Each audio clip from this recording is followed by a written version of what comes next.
Bonsoir à toutes et à tous, bienvenue sur AR Télévision. Quel plaisir de vous accueillir pour ce nouveau numéro Au cœur des hommes. Je rappelle bien évidemment, likez, partagez, commentez, donnez votre avis sur les réseaux sociaux, la page YouTube, la page Facebook d'AR Télévision et bien évidemment le site internet Au cœur des hommes. C'est ce rendez-vous, le parcours d'hommes qui changent le monde par leurs actions, leurs passions, leurs valeurs humaines, qui ont envie vraiment de faire évoluer les mentalités. C'est vraiment leur objectif. Il y a bien évidemment des milliers et des milliers de façons, de manières différentes de faire le bien et d'être un homme actif et utile sur le terrain. Il est avec nous ce soir, quel plaisir de l'accueillir.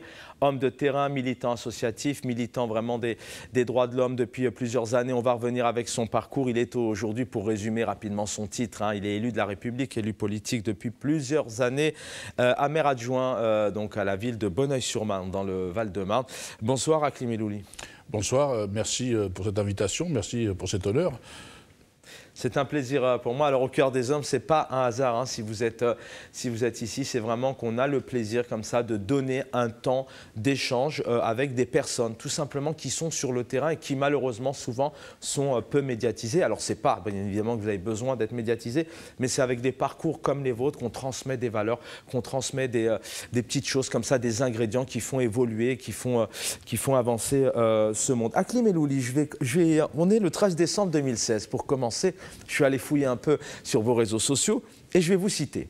Ma mère me disait souvent la difficulté d'être un homme bien, juste, de ne pas être méprisant, d'être fort mais humble en même temps, de ne jamais tomber dans la facilité, que rien n'est jamais acquis, de ne pas écraser les autres, de lutter contre l'hypocrisie, de ne pas donner prise aux jaloux, de ne jamais se rabaisser à prendre ses repas avec les hyènes, qu'il faut une vie pour se faire une réputation et seulement 30 secondes pour la ruiner. Et surtout le travail à faire sur soi tous les jours. Je mesure la force et la justesse de ces paroles, celles de votre maman, surtout autour d'un bon café. On va revenir bien évidemment sur vos parents. Hakim Elouli, il est connu pour à chaque fois, bien évidemment, ses photos autour d'un café. Donc je voulais vraiment, voilà, pour la petite symbolique, vous offrir, on le fait rarement sur le plateau, mais vous offrir un petit café rapidement, ce message, il est fort, ce sont vos valeurs, Hakim Elouli.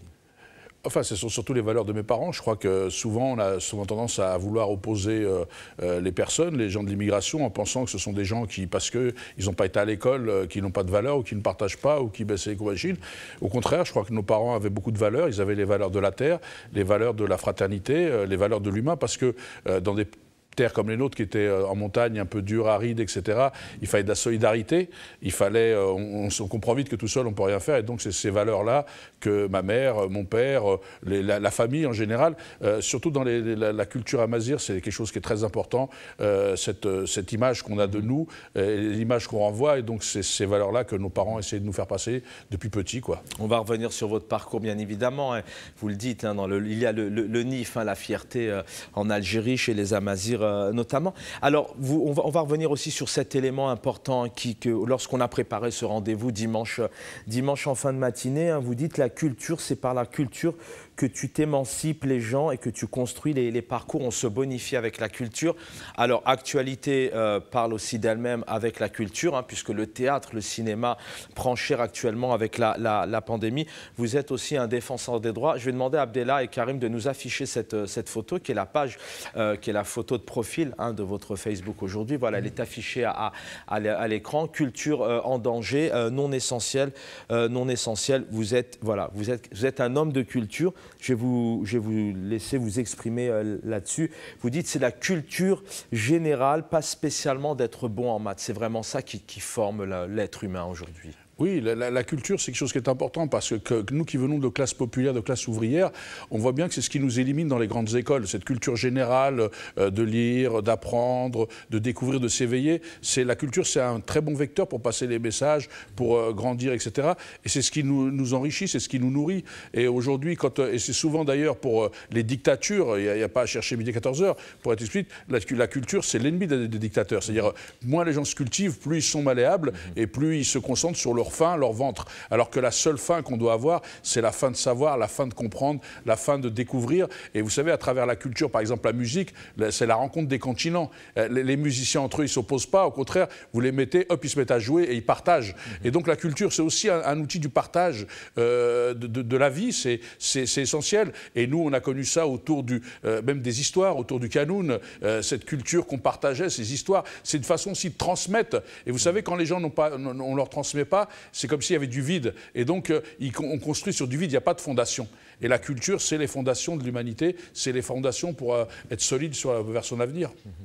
Alors, toujours avec vos réseaux sociaux, bien évidemment, quelqu'un qui a fait une de l'actualité, qui est revenu sur la situation des Ouïghours, c'est Antoine Griezmann. Alors, vous le dites, je félicite l'engagement d'Antoine Griezmann, joueur de football, équipe de France, qu'on connaît bien, qui prend position contre une marque soupçonnée de complicité avec le gouvernement chinois, en lui fournissant, grâce à des technologies de reconnaissance faciale, des informations sur la minorité ouïghour. Donc, c'est ce peuple musulman en Chine qui, malheureusement, actuellement, vit un quotidien indéfinissable, d'une extrême difficulté et violence. Ça aussi, ce sont des engagements qui vous parlent. Oui, moi je pense que c'est important que les gens, des artistes, que ce soit dans le sport, dans l'art, expriment un certain nombre de choses. On dit qu'il ne faut pas s'engager. La question, ce n'est pas de s'engager, d'être partisan. La question, c'est de s'engager sur les valeurs humaines. Et je trouve que Griezmann, qui a rompu, a donné un signe fort. Et si effectivement, aujourd'hui, certains qui sont sponsorisés par certaines marques, qui font travailler des enfants ou qui exploitent la misère humaine, etc., leur disent ça suffit, je pense qu'on changerait aussi le monde et qu'on aura un monde plus juste. Vous dites, la dignité humaine ne peut être bafouée ni monnayée. Ça, c'est votre combat. Pour moi, c'est essentiel. C'est-à-dire qu'on peut se tromper, on peut commettre des erreurs, mais à partir du moment où on porte atteinte à la dignité humaine, à partir du moment où on la bafoue, on n'est plus dans l'humanité, on n'est plus... Parce que moi, j'entends des gens qui se disent humanistes, qui se drapent derrière les valeurs de la République sur les plateaux télé, mais qui sont toujours en train d'injurier, d'insulter, de proférer la haine, et ils osent se revendiquer de ces valeurs humanistes à partir du moment où vous bafouez la dignité. La liberté d'expression, ça ne peut pas vous permettre de bafouer la dignité des gens. La dignité des gens, elle doit être protégée. C'est-à-dire qu'à partir du moment où je frustre les gens, où je vous crée de l'amertume, etc., eh ben, je ne suis plus dans un rapport humain. On peut avoir des désaccords. Moi, j'accepte les désaccords, j'accepte le débat, mais dans le respect mutuel. On évoquait ça dimanche ensemble aussi. C'est Mandela qui disait qu'il faut être ami avec son ennemi. C'est quelque chose qui vous parle, ça, cette ouverture d'esprit, de pouvoir avancer ensemble malgré ce qui nous sépare. Mandela disait, c'est-à-dire qu'en fait, on est obligé de, quand vous voulez dialoguer, vous dialoguez avec vos ennemis, c'est pas avec vos amis, vous êtes d'accord. Donc si vous voulez construire, comme il l'a fait en Afrique du Sud, quand vous voulez construire aujourd'hui, on a le débat, que ce soit en Algérie ou ailleurs, vous disiez, mais... oui, mais pas avec lui. Oui, mais pas avec lui. Quand vous commencez comme ça, vous êtes déjà dans un autre schéma. Oui, avec tous ceux qui veulent faire avancer les choses. Oui, avec tous ceux qui veulent créer des valeurs. Et Mandela savait qu'effectivement, s'il voulait construire quelque chose, il fallait tendre la main. Ça ne veut pas dire qu'on oublie. Il faut faire attention, on ne tourne pas la page. C'est comme l'histoire de la colonisation, etc. Il ne s'agit pas de déchirer la page. Il s'agit de l'écrire pour la tourner. L'écrire par des historiens, pas par des gens qui la manipulent ou qui la manœuvrent, mais pour pouvoir la tourner. Et tourner la page, ça ne veut pas dire oublier. Comme quand on pardonne. Pardonner, ça ne veut pas dire oublier. Moi, je pardonne, mais j'oublie rien. J'oublie jamais rien. C'est ça qui me caractérise. Je ne suis pas non plus un agneau ou quelqu'un. Je sais aussi que cette société, parfois, a besoin, justement, quand on a des valeurs, on a besoin d'être ferme sur un certain nombre de choses. Et donc, ne pas oublier, c'est aussi de la fermeté. Ça ne veut pas dire d'être autoritaire, parce que les gens confondent aussi autorité et autoritaire. Mais au moins, Mandela dit que de toute façon, si vous voulez faire la paix, vous êtes obligé de le faire avec vos ennemis. Vous ne faites pas la paix avec vos amis, c'est déjà vos amis. Vous êtes déjà normalement en paix avec eux. Enfin, il y a des amis, il vaut mieux s'en préserver. Mais normalement, ça devrait être ça. Hakim Elouli, avant de revenir bien évidemment sur votre parcours en étant tout petit, comme ça j'en donne une petite mise en bouche aux téléspectateurs. Il faut savoir que vous étiez très turbulent, vous avez fait le mur, hein, c'est des choses qu'on a évoquées ensemble, et vous dites même je suis un rescapé de la vie car vous auriez pu tomber dans le grand banditisme. On va y revenir dans un instant. Néanmoins, une grande partie de votre vie, c'est le don vers les autres, c'est vraiment de donner parce que vous avez reçu, vous allez en parler. Vous n'y étiez pas du tout prédestiné à aller en politique, vous êtes issu des quartiers populaires, mais rapidement, la politique, c'est quelque chose qui fait partie de votre vie aujourd'hui. D'ailleurs, c'est aussi unique, vous êtes élu, si je ne me trompe pas, depuis 2001. Ça veut dire que, 1, vous êtes impliqué, 2, vous êtes sur le terrain, et puis vous êtes reconnu, on vous fait confiance, puisque c'est quand même l'électorat qui décide. Oui, j'espère que les gens me font confiance. Bon, je suis sur ma ville, j'ai grandi, donc les gens me connaissent depuis petit. Et c'est vrai que je ne voulais pas, moi, je n'étais pas formaté pour être élu ou pour faire de la politique. Vous savez, on y va parfois par hasard, et après on y reste par passion, par vocation, et puis parce qu'on croit toujours, mais il faut savoir s'arrêter aussi, mais on croit toujours qu'on peut faire encore plus. Et tant qu'on est capable de donner, c'est comme dans le foot, si vous voulez. Il n'y a pas d'âge, il y a des âges où ça commence à plus dur, mais tant que vous avez jeune, que vous pouvez donner, vous voyez, moi je ne suis pas dans le débat jeune, vieux, etc. Je suis dans, tant que les gens peuvent apporter quelque chose, tant qu'ils peuvent donner d'une façon ou d'une autre, il faut donner. Moi je suis dans cet esprit, c'est ce qu'on appelle la réciprocité, vous savez, je donne, je reçois et je rends. Donc moi, j'essaie toute ma vie de donner, de recevoir. C'est normal que je reçoive, parce qu'il y a des gens qui disent « Ah bah mais oui, ça me profite, bien sûr, ça me permet d'exister, ça me valorise des fois. » Bon, ça valorise plus mes parents, mes enfants. Et on essaie de faire aussi pour nos parents et pour nos enfants, parce que en fait, nous, on n'est que de passage, si on comprend bien ça. C'est-à-dire qu'on essaie d'être dans la lignée, dans le respect des valeurs que les anciens nous ont transmises, et d'être ce passeur de choses. Et donc c'est aussi ça dans la vie politique, en fait, c'est de pouvoir avoir un héritage et de pouvoir aussi le transmettre, essayer de le transmettre. Et donc c'est comme ça que je suis arrivé là dans la politique. Comment on arrive à tenir pendant des années en politique? Alors, vous êtes au Parti Socialiste. Le Parti Socialiste vous fait confiance depuis plusieurs années. Je rappelle qu'en 2004, vous avez fait le plus gros score. Hein, vous arrivez à 22%, hein, alors que quelques années auparavant, ce n'était pas du tout le résultat. Comment on arrive à tenir d'abord, pourquoi le Parti Socialiste? Puisque vous avez toujours été un homme de gauche. Et puis, qu'est-ce qui fait qu'à un moment donné, on tient? On sait qu'aujourd'hui, la politique, c'est très difficile. Tout à fait. Bah, aujourd'hui, les partis n'ont plus grand-chose à voir avec ce qu'ils sont censés défendre. C'est ce qu'on peut déplorer. Moi, pourquoi le Parti Socialiste? Parce que moi, je viens du PSU. C'est-à-dire que depuis tout jeune, j'ai toujours été baigné dans le PSU, parce que c'est l'ancien parti de Rocard. C'est eux qui étaient contre la guerre d'Algérie, qui étaient contre la colonisation, qui étaient pour la décolonisation en Afrique, partout dans le monde. Et donc, c'est ces valeurs humanistes, ces valeurs de solidarité, de respect de la dignité humaine, puisque c'est ça aussi, la dignité humaine. La colonisation n'a jamais... Il n'y a pas y avoir de bienfaits, puisque ça n'a pas respecté la dignité humaine. Et donc, contre l'esclavage et tout ça. Donc, tout ce parti... donc, effectivement, je me suis orienté directement vers le Parti Socialiste, parce que dans ma ville, d'ailleurs, quand j'y suis arrivé, il faisait que 6%. Donc, je travaillais dans la ville, avec le Parti communiste qui était hégémonique. Je me disais, bon, on ne peut pas y aller parce qu'il y a de la lumière. Donc, je me suis engagé dans un parti qui avait des valeurs qui correspondaient. Et en plus, c'était un challenge parce qu'on devait grandir. Et j'aime bien en démocratie quand il y a vraiment débat, quand il y a plusieurs forces en présence, parce que je crois que le danger, quand on est dans une démocratie, c'est d'être trop hégémonique parce qu'on en oublie les autres. On pourrait prendre l'exemple du Portugal. Quand ils étaient dans la convergence de gauche, là, ils étaient beaucoup plus intéressants et beaucoup plus opérationnels pour la population qu'aujourd'hui où le Parti socialiste est plus hégémonique. Donc moi, je pense qu'effectivement, je suis pour le contrat social, pour que la gauche soit la gauche, c'est-à-dire un espace de débat et de construction, d'innovation. Et quand on est hégémonique, on ne l'est plus. En 2001, c'est quelque chose aussi d'assez fort avec le politique aujourd'hui, parce qu'il y a des élus de terrain. Alors moi, je ne suis pas du tout de ceux qui disent que tous les mêmes et dans le même sac. Il y a des élus de terrain qui font un vrai travail, qui rencontrent des citoyens et des citoyennes pour un logement, une place en crèche, une difficulté. Ça existe. En 2001, vous laissez votre place d'adjoint, si je ne me trompe pas, de maire adjoint. Alors pour les personnes qui sont un peu novices, bon, il y a le maire, il y a le bureau avec les adjoints et ensuite il y a les conseillers municipaux. On peut dire que le rôle d'adjoint a un rôle un peu plus responsable. Alors j'ai laissé alors parce que c'est vrai qu'il y avait quelqu'un, paix à son âme aujourd'hui, qui venait de Créteil et qui était adjoint à Créteil et qui venait nous rejoindre sur Bonneuil.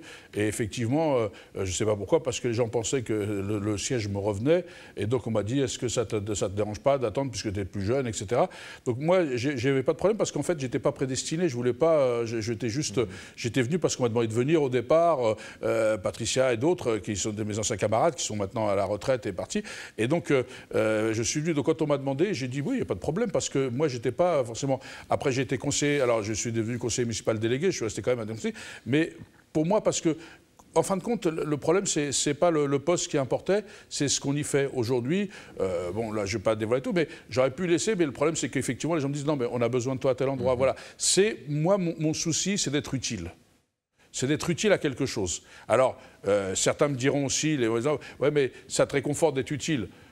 Bon, on se réconforte aussi comme on peut, hein, mais c'est pas le but, c'est de dire effectivement, moi mon souci c'est d'être utile. Quand je parle aux gens, je me dis mais en quoi c'est utile? Chaque fois que je fais quelque chose, je me dis en quoi c'est utile. Ça ne veut pas dire que je suis parfait, je réussis pas tout, etc. Mais c'est ça aussi l'humain. Et si j'étais parfait, je serais triste. Donc vaut mieux être imparfait, mais pouvoir composer avec et se dire tiens, on peut encore se bonifier.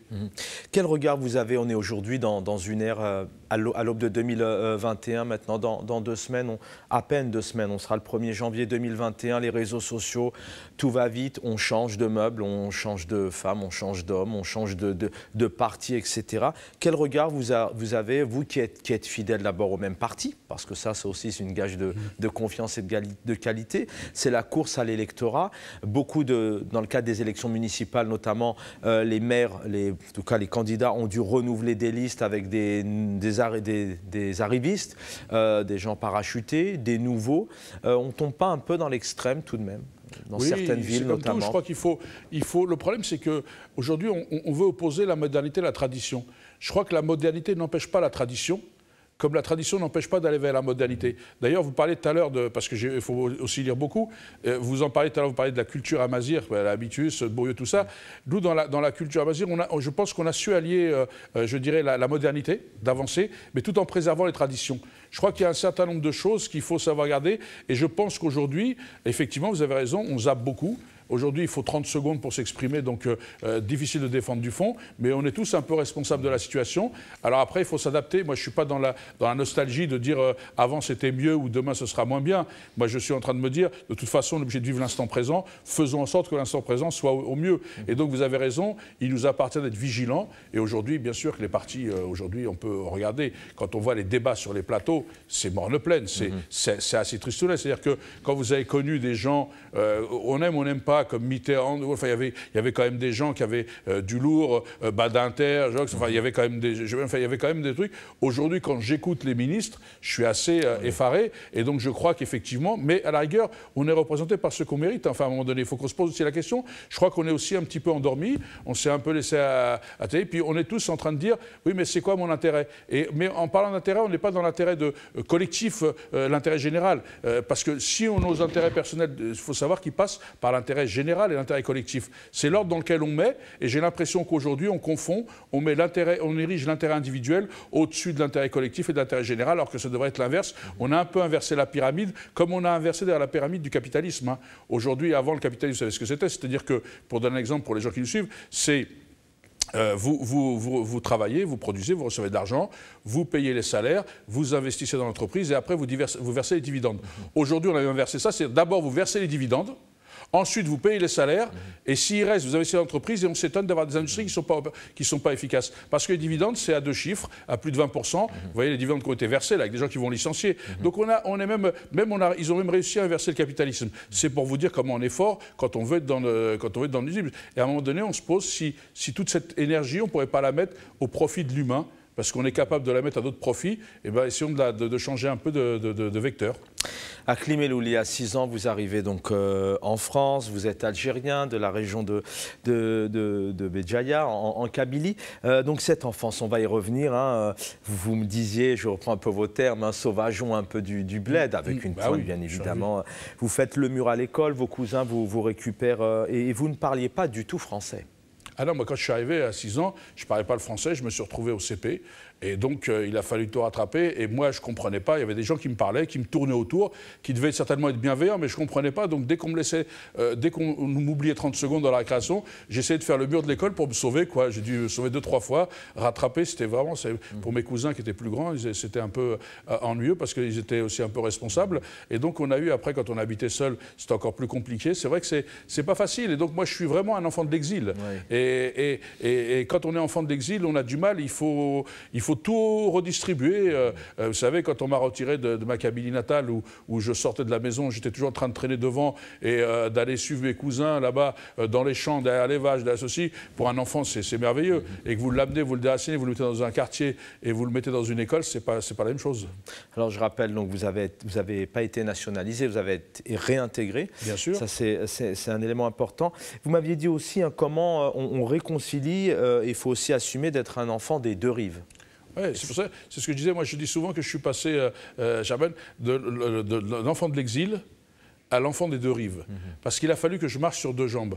Donc j'ai mis un temps à m'assumer parce qu'au départ, quand j'étais petit, par exemple, dans le marché, quand ma mère parlait en kabyle, j'avais honte parce qu'à l'école, on m'expliquait que j'avais des ancêtres les Gaulois. Et à la fin, quand j'ai maîtrisé le français, je voulais être plus français que français, quoi. Parce qu'on m'expliquait, c'était un peu ça aussi. Et on ne me parlait pas de mes origines, et sauf ma mère à la maison. Donc quand elle parlait avec ses copines au marché en kabyle, je me dis, mais c'est quoi ce martien-là? Donc moi, je suis intégré. Vous voyez, donc on a quand même aussi tout ça à régler. Et c'est vrai que moi, j'ai regardé sur la culture, j'ai des trucs, et j'ai découvert qu'on est aussi grande culture que ces Gaulois, ces Francs et ces d'autres, et que la culture du Mide berbère est une grande culture avec une grande histoire, une grande richesse, et donc ça m'a un peu apaisé, et que mon pays d'origine était, il n'y avait pas de mal à être attaché à son pays d'origine, comme on est attaché à son pays d'accueil, et qu'on ne peut pas choisir entre un père et une mère, il y en a qui l'ont mieux écrit que moi d'ailleurs sur ces sujets, et donc je trouve que effectivement quand j'ai été cet enfant des deux rives, je me suis senti plus à l'aise, et y compris dans le débat. C'est-à-dire que pour d'autres, ça dérangeait, parce qu'il faut toujours faire un choix. Mais comme dirait l'autre, moi, le choix, je l'ai fait. Le choix, j'ai fait celui d'être moi-même. Parce que, comme on dit, le choix mutile et le choix libère. Donc, à chaque fois que vous faites un choix, vous vous mutilez et vous vous libérez à la fois. Et donc, moi, ça a été ma façon de faire ce choix, d'être moi-même, cet enfant. Je suis franco-algérien, j'assume ce que je suis loyal. Je demande aux gens de me juger sur des valeurs. Et mes origines, elles me définissent, mais elles ne me caractérisent pas. Ce qui me caractérise, c'est mon engagement, mon combat, et ce que je dis et ce que je fais. Quand tu sais d'où tu viens, tu vois autrement. C'est vrai qu'aussi cette enfance, elle a été particulière, même ces années au collège. Vous avez même vécu dans un garage, ça a été aussi des périodes qui vous... Oui, bien sûr. Bah, comme tous les gens de l'immigration, c'est pour ça qu'aujourd'hui, quand j'ai le regard, quand j'entends ces débats sur l'immigration, quand j'entends cette haine qu'on déverse sur des gens, les mineurs isolés, ceci, les gens qui cherchent à vivre, alors parfois il y en a qui dérivent, mais ce n'est pas la majorité, il faut qu'on arrête avec ça. Bien sûr, je revis mon histoire, et moi je sais qu'effectivement, quand on était jeune, vous parlez tout à l'heure de délinquer et tout ça, quand on est jeune dans les quartiers, on a tendance à vouloir aussi vouloir des belles choses, on a tendance à avoir envie des choses, et moi effectivement j'ai plein d'amis pour qui ça a mal tourné, qui sont perdus, donc j'oublie pas d'où je viens, et j'oublie pas qu'à un moment donné aussi, j'ai eu la chance de rencontrer, vous voyez, vous dites, c'est la rencontre aussi qui fait aussi les hommes et les femmes. Et donc, si vous rencontrez des gens bienveillants, vous avez tendance à devenir bienveillant et essayer d'avancer. Et si vous rencontrez des gens malveillants, vous avez tendance à vous enfermer dans la malveillance. Mais en plus, quand vous rencontrez ces gens, parce que ces gens qui vous essayez de vous réfugier, en fait, ils sont pas plus malveillants que d'autres. C'est-à-dire qu'en fait, eux, ils essaient de vous faire partager ce qu'ils ont. Et c'est là où il faut regarder les choses différemment. Et moi, je trouve qu'effectivement, dans ce pays, j'ai rencontré des gens bienveillants qui m'ont permis de changer ma trajectoire. Une partie aussi de votre vie qui a été douloureuse, c'est la perte de votre sœur en 2010. Et vous dites quelque part, vous avez été 2 fois exilé. Ça a été un moment émouvant quand on a échangé dimanche. Oui, c'était toujours émouvant parce que c'est vrai que ça m'a beaucoup touché. C'est-à-dire qu'on ne se rend pas compte quand les gens sont là. En plus, on a les Kabyles, c'est toujours le tout ça. Mais pourquoi ça m'a touché? Parce qu'en fait, quand on est venu avec ma mère, rejoindre mon père qui était déjà là, on est venus tous les deux. Vous voyez ce que je veux dire? Je ne sais pas si c'est pour les gens, c'est peut-être un peu truc, mais je suis venu avec elle. Elle était avec moi. Donc c'est quand elle est l'absence qu'elle n'était pas là, parce que les filles jouent un rôle important dans notre organisation. En fait, moi, je m'occupais de l'extérieur. Et elle gérait l'intérieur. C'est pas péjoratif dans le sens que je parle par rapport aux frères et sœurs. Donc du coup, quand un des 2 maillons est parti, même sur la famille, ça a créé du flou et tout ça. Donc on se rend compte des rôles essentiels des uns et des autres. Et puis, ce qui m'a meurtri, c'est parce que comme je suis venu avec elle, quand elle est partie, je paix à son âme, j'ai tout de suite, le soir, quand je me couche, l'inquiétude qui me venait, la pensée qui me venait, c'est je ne repartirai pas avec elle. Je ne sais pas comment l'expliquer, mais pour moi, c'était retraverser la Méditerranée avec elle. C'était comme un retour. Enfin, je ne sais pas comment on l'explique, je ne peux pas l'expliquer, mais dans mon inconscient, c'est cette image que j'ai, c'est de dire je suis venu avec, mais elle ne repartira jamais avec moi de l'autre côté. Et ça, c'est, je pense, le plus dur parce que nos parents étaient attachés à ça, quoi. Encore 5 dernières minutes ensemble. Vos parents, bien évidemment, vous quartier populaire, vous auriez pu dériver. D'ailleurs, vous le dites vous-même, qu'à un moment donné, ça a été compliqué. Votre papa n'est pas content car vous lui avez ramené la police. Oui, et ça, on sait que chez nous, en Algérie, dans le Maghreb et tout, quand un papa dit « tu m'as amené la police », ça reste compliqué. Ce sont vos parents qui vous ont aidé à un moment donné, qui vous ont transmis cette force, ces valeurs d'être ce que vous êtes aujourd'hui. Ah, bien sûr, sans nos parents jouent un rôle essentiel. C'est-à-dire que c'est vrai que mon père, il en avait marre, parce que bon, au bout d'un moment, déjà je lui ai ramené, il m'a dit, moi j'ai jamais ramené la police à mon père, toi tu m'as ramené la police, c'était la honte pour lui, c'était vraiment. Et il avait, à un moment même, il a dit à la mère, écoute, moi j'en veux plus, si tu veux le garder, va le chercher, c'est ton fils, moi.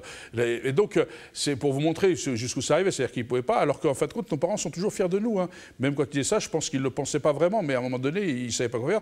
Mais ma mère, elle n'a jamais lâché. C'est vrai que nos parents, contrairement à l'image que les gens ont reçue, alors moi j'ai eu la chance aussi d'être aidé par l'extérieur parce que des rencontres et tout, mais nos parents ne lâchent jamais. C'est-à-dire que ma mère n'a jamais lâché, c'est-à-dire qu'elle est toujours derrière nous, quoi. Et elle me disait toujours, je me souviens de ces phrases, hein, comme j'étais hier, c'est-à-dire, tu sais, ce que tu es en train de faire, c'est pas que pour toi. Tu es en train de détruire tes frères et sœurs, parce que si toi, ils te voient mauvais, ils deviendront comme toi. Si toi, ils te voient bon, c'est toi qui donnes l'exemple. Parce que chez nous, chez nos mères, c'est l'aîné qui doit donner l'exemple aux autres. C'est-à-dire que si toi qui traces la voie, en fait, nous, il y a une espèce de lignée de continuité, comme le père, c'est toi qui dois donner. Donc, toi, tes frères et sœurs, s'ils te voient, ils vont te suivre. Et donc, tu entraînes. Donc, en fin de compte, ma mère m'a appris très jeune que je n'étais pas responsable que de moi-même, mais j'étais responsable de toute la famille. Un petit mot quand même sur votre grand-père hein, qui vous dit « tu n'as rien à faire ici, suis ton père ». Et puis ce grand-père, vous allez en parler mieux que moi en quelques secondes, c'était un colosse, hein, il chaussait du 47. Ah ouais, oui, le grand-père, oui, bah, j'ai gardé toujours cette image parce que moi je me dis souvent j'ai une bonne étoile. Et je ne suis pas trop, mais dans notre culture, on parle souvent de ça. Et je me souviens que mon grand-père, quand il était malade, on avait été le voir. Et avant de décéder, et quand je voulais partir, j'étais un peu triste parce que j'étais très attaché, j'étais tout jeune, j'étais enfant, je n'étais même pas encore ado. Et je vais le voir pour lui dire au revoir, et tout ça. Et il voyait que j'étais triste, j'avais les larmes et tout, parce que gamin. Et il m'a dit, tu sais, ta place, elle n'est pas ici. Il ne m'a pas dit elle n'est plus, puisque je suis chez moi, je plus les termes en kabyle. Enfin, en kabyle, ça ne donne pas la même chose, mais ta place, elle n'est pas ici, elle est auprès de ton père. Donc, suis ton père. En fait, en clair, il me disait, tu dois être dans les traces de ton père, quoi, tu vois. Et en fait, de ne pas rester avec lui. C'est-à-dire qu'en fait, lui, il était de passage et que moi, il y a toute une signification plus importante. Et ma mère me dit que quand il a fait ça et quand il a eu plus de trucs, il m'a donné la bénédiction, quoi. En fait, il m'a donné sa bénédiction. Et donc, c'est cette bénédiction qui, enfin, vous connaissez un peu mieux que à Shabbat, tu connais les idées du bled. Et donc, ma mère me dit que j'ai cette bénédiction. Et des fois, je me dis, même moi, je ne suis pas à croire tout ça, mais des fois, je me dis, quand je suis dans la difficulté, des fois, les choses s'ouvrent d'elles-mêmes. Et je me dis, peut-être que c'est vrai, peut-être que le fait d'avoir été fidèle à mes ancêtres, d'avoir aimé mes grands-parents, d'avoir été toujours, essayé d'avoir été juste, peut-être que ça aide aussi. Déjà à l'époque, hein, quand vous êtes en Algérie, vous me parliez aussi de ces rendez-vous, comme on dit nous, Tajmaïd, donc c'est le rassemblement. Ces hommes et femmes sages, cette sagesse, vous ont aussi transmis des choses que vous avez retrouvées quelques années plus tard. Oui, alors moi, la démocratie, si vous voulez, c'est assez drôle que les gens nous en parlent, la démocratie, alors quand on sait qu'elle a été utilisée depuis, bon, par les Grecs, mais aussi par nous, les Amazirs, les Berbères, et ça, tout se règle autour d'une assemblée, y compris parfois quand il y a des litiges sur des terrains et tout, où ils tirent à la courte paille. Vous ne choisissez pas. Vous voyez, toutes ces petites choses-là m'ont effectivement pris. Et puis, je trouvais que c'était ces rassemblements à Tajmaïd où les gens viennent parler des problèmes du village et que chacun donne son point de vue et tout ça. Et puis après, qu'il y ait des sages, entre guillemets, qui donnent leur point de vue et qui tranchent, etc. Mais jamais de façon arbitraire, hein, toujours en pesant les choses le pour et le contre. Je trouvais que c'était effectivement un beau creuset de la démocratie et une belle façon de faire. Et aujourd'hui, ici, on appelle ça la démocratie participative. Nous, elle a toujours été participative. La démocratie. Et elle est encore aujourd'hui. Il y a beaucoup de collectifs, notamment en France, hein, qui participent pour aider les villages. Avant de se quitter, on n'aurait pas misé un centime sur vous. Alors Saint-Maur, Champigny, Bonneuil-sur-Marne maintenant depuis plusieurs années. Qu'est-ce que vous retenez de toutes ces années? Et puis quand vous rencontrez des habitants de Bonneuil qui vous disent « mais nous à l'époque jamais on n'aurait pu imaginer ce parcours », qu'est-ce que vous retenez de ces années? Et puis c'est une fierté je pense pour vous. Alors, c'est des personnes âgées de ma ville, qui étaient mes voisins quand j'étais jeune, on avait des problèmes de sécurité, de problèmes de difficultés comme on a dans les quartiers. Et on avait une réunion, et j'ai essayé de les convaincre qu'effectivement, il y avait des choses à faire, qu'il fallait dialoguer. Parce que, tu sais, les gens, toujours, leur réflexe, c'est envoyons-leur la police, de la répression, quoi. Et donc, je leur ai expliqué. Et quand ils sont sortis dehors, ils sont venus voir, ils m'ont dit « Akli, c'est vrai quand même, hein, des personnes âgées. Nous, quand tu étais petit, on n'aurait jamais misé sur votre on se disait, on plaignait ta mère et tout, et tes parents, parce qu'on ne savait pas où tu allais aller. Hein. On te voyait vraiment partir à truc. Et il m'a dit, mais vu comment tu es devenu, effectivement, ça ouvre qu'il faut discuter, qu'il faut... Et donc voilà, donc, si tu veux à travers cette histoire, c'est que moi, effectivement, aujourd'hui, je suis dans la cerise sur le gâteau. En fait, pour moi, par rapport à... J'ai une pensée à tous ceux qui sont partis, parce que nous, on était dans la première génération avec la drogue et tout ça, et j'ai plein de copains qui sont décédés, et j'ai souvent des pensées pour eux, parce que c'était vraiment des amis, ils ont toujours été fidèles, parce que c'est aussi une solidarité. Le quartier, c'est aussi la solidarité, il ne faut pas l'oublier. Hein. Il y avait une vraie solidarité entre nous. Oui, puis il y en a toujours. Hein. Et c'est ce que je dis. Et les gens ne s'entretuent pas dans les quartiers, non, bien au et contraire. puis on allait porter chez la voisine à manger, quand il y en avait qui n'avaient pas d'argent, les autres lui montaient à un repas. Moi, j'ai connu ça. Hein. Et donc, si vous voulez, je pense avec eux, et comme ces gens-là sont partis, moi qui suis encore vivant aujourd'hui et qui continue à avancer, je me dis, la vie, elle m'a gâté, c'est une cerise. Donc, en vérité, le fait d'avoir traversé la rue, pour moi, c'est déjà le début d'une grande aventure. Les 30 dernières secondes, le message d'Haklym Elouli, je pense que vous avez la légitimité de transmettre un message avec votre parcours, ce que vous êtes aujourd'hui, comment vous êtes arrivé en France, la politique, l'engagement aussi, le militant associatif que vous êtes. On aurait pu passer des heures, bien évidemment, hein, pour parler de votre parcours. Les 30 dernières secondes, le message que vous pourriez transmettre peut-être à cette jeunesse ou à ce monde qui vit actuellement une période assez fragile à plusieurs niveaux. Ah oui, la vie est difficile, mais je dirais, bâton, mais rien ne vaut la vie. Et moi, je pense que si moi, j'ai pu faire un bout de chemin, je pense que tout le monde peut y arriver, parce que même malgré les obstacles, etc., on peut y arriver quand on a envie. Et puis de leur dire que, quoi qu'il se passe, quoi qu'ils entendent, quoi qu'il arrive, il faut qu'ils se disent que le temps est l'ami du juste. Et que si ce qu'ils font, les choix qu'ils font sont justes, le temps les révélera. Et donc, il ne faut pas qu'ils s'impatientent, il faut laisser le temps au temps. Ben, le temps n'est pas toujours le même pas en fonction des personnes, mais quand il y a cette volonté, cette envie, le temps leur sera toujours un allié et ce sera toujours l'ami du juste. Merci Haklym Elouli de nous avoir ouvert votre cœur et d'avoir permis aux téléspectateurs, téléspectatrices d'aller à la rencontre de votre parcours. Merci infiniment et à très vite. Ce fut un plaisir. Vraiment. Merci, moi aussi, très heureux. Voilà, Au cœur des hommes, c'est terminé pour ce numéro. Suivez-nous sur les réseaux sociaux. Je vous le rappelle, la page Facebook et la page YouTube d'Air Télévision. Les garçons, merci en régie d'avoir réalisé cette émission à mes côtés. Et puis merci pour votre fidélité. À très vite. Bonne soirée à tous sur RTV.